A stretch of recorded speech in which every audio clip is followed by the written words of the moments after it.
Everybody has a different temperament and personality, and it's something that has to be developed, over a period of time.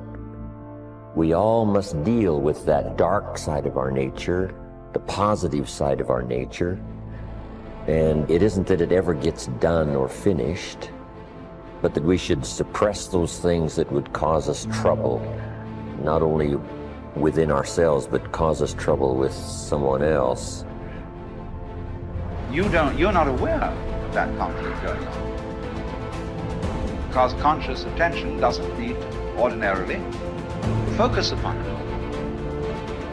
And so you don't get involved, and you're not anxious about what party is winning and what party is losing. They're keeping up a kind of balance.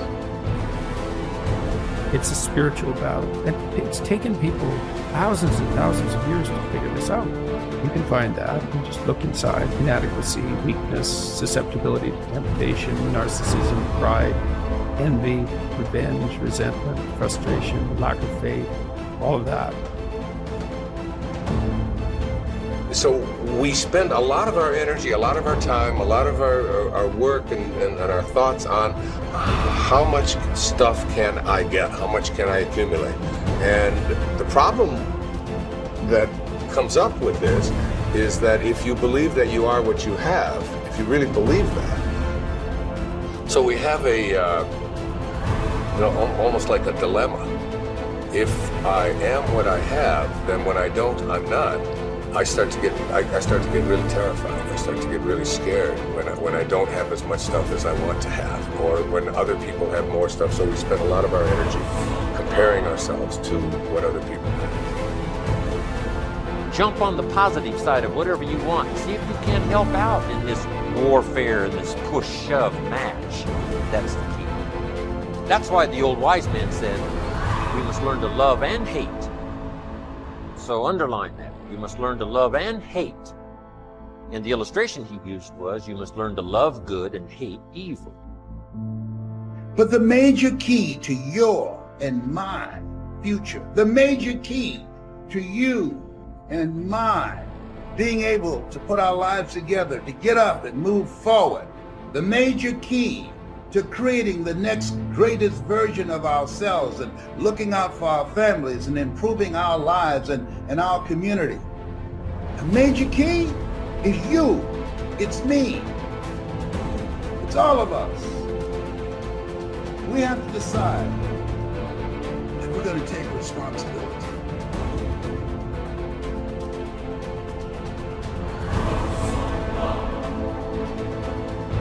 So, what are the opportunities today? Probably one of the best forms of growth that we can work with now is cooperation and service to each other.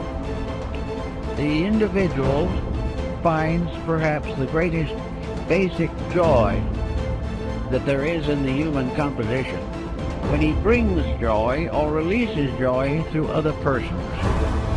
One of the simplest things we can do is to plan a program of helpfulness, a program of not thinking about ourselves, but earning the respect, admiration, confidence, and affection of other people.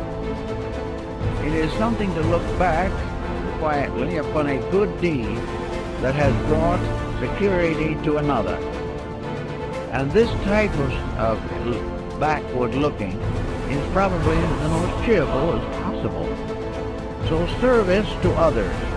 If you do not know what to do, help someone in desperate trouble. Forget being deprived of a few hours of television or being requested to turn away from some ordinary leisure that you have planned. But try to see what you can do to help other people. Now, if you have special trained abilities in these matters, there are many opportunities that open themselves to the person who really wants to help. If you have music as a background and have the abilities, find some young people who want music and cannot afford it. And instead of sitting around gossiping or answering phone calls, take these young people and try to educate them or help them in their musical lessons. If you are in business, take young people who need business training.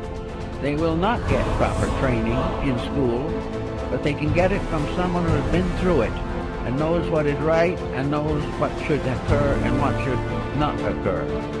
Everyone can do something, and out of the best they have done themselves, share with another. Then there are things you can do for yourselves. If you are not in a position or do not feel equipped to work with other people, then work with yourselves.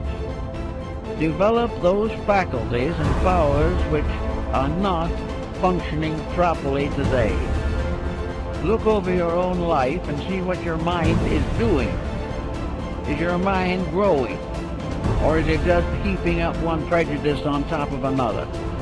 Watch your thoughts and see whether or not you're instinctively criticizing things you do not understand, or have developed powerful prejudices which interfere with justice and judgment. Look over your own nature and then go to work on the problem that you find needs attention. It is not good, however, to try to simply convert yourself. To sit down and say, I shouldn't hold that attitude, is usually not very meaningful. What you really should do if you dislike a certain condition is get into that condition yourself. Move in on it and find out why people think the way they do. Instead of criticizing from some set point within yourself, find out why other people are not more successful in their judgments. I know a number of persons who have simply gone into various walks of life which are not their own in order to find out how other people really live. And it is almost certainly an eye-opener. If you do not wish to go through all this, it then is the best attitude you can have is to believe firmly that every individual is doing the best he can for what he is. And it is always important to try to estimate what he is and help him to become better.